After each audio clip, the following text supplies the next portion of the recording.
Hello, Hofstra fans. I'm Mark Weiner, and welcome to another edition of the WB Mason Coaches Report right here on GoHofstra.com. I'm Mark Weiner with John Russo, the head coach of Hofstra Baseball. Coach, how's it going? Mark, good to be here.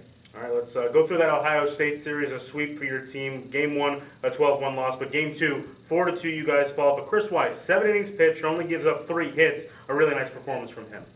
Ever since we've, decided to move Chris full-time pitching, we had a thought that he could do stuff like this. He had the 5 innings against Missouri down there, and then he came back along with it. I thought he was throwing as well as he possibly could during it. He had 4 innings, 8 strikeouts down there, and then, this we went 7 innings. I'm not sure, 3 hits, a couple strikeouts, a couple walks, but really competed, really had good stuff.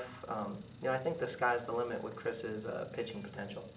On Sunday, a 2-1 loss, but Bowie Madison, 6 1/3 pitch, 2 earned runs given up. A very good performance by him as well. He did. Bowie came out and, really battled. I thought he had some tough circumstances. Really pitched, competed well. First inning, gives up 3 hits, has bases loaded, 1 out, able to get out of jam in the first, and then only gives up 1 hit until the 6th inning there. And his level of willing to compete, he took it to a different level, I thought, on Sunday, and was really impressed and gave us a chance to win. We were up 1-0 late. And the story of the weekend really was normally a strength for your team. Offense wasn't this weekend. 4 runs in 3 games. What do you think happened at the plate this weekend? I think it's a lot to do with what Ohio State did.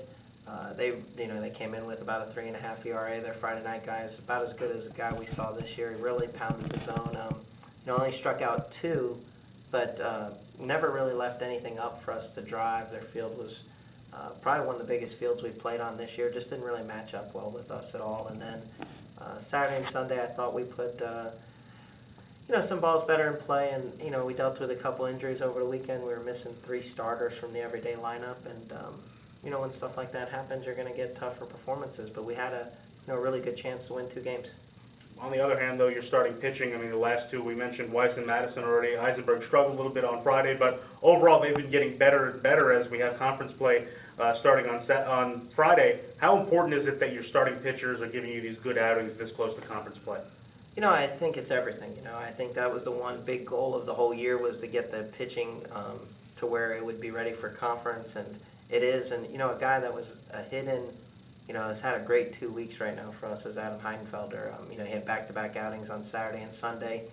Been throwing really well. Followed up, Chris's start and Bowie's start, and even though we haven't won like we'd like to, 10 of our losses at the end of the day are versus the SEC and the Big Ten and on the road, and just tough places to win. But I like where the pitching staff is, going into this first CAA weekend with William Mary. Manhattan and Monmouth for the midweek this week. What do you still want to see from your team in these 2 games, kind of tune up?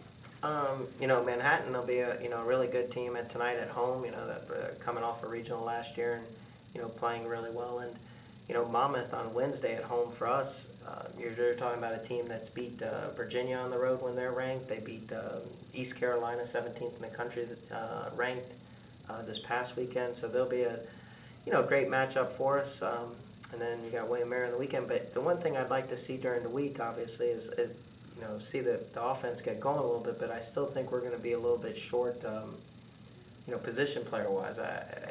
Bigger thing can happen this week for us is health. We got to get Batari healthy, Witkowski healthy, and Nunziata healthy. And, so maybe they're available on the weekend. William Mary, we know, one of the powerhouses of the CAA. Really a tough opening weekend for you guys. What do you see in the Tribe? They opened up conference play this past weekend at Elon and took 2 of 3.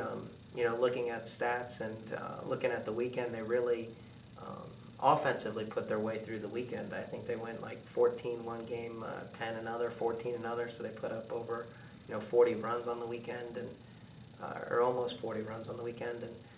And we know 2 of their pitchers, 2 of their conference starters, Aker and Brown, pitched against us last year. As good as the league has to offer. Brown's a second-team All-CAA kid.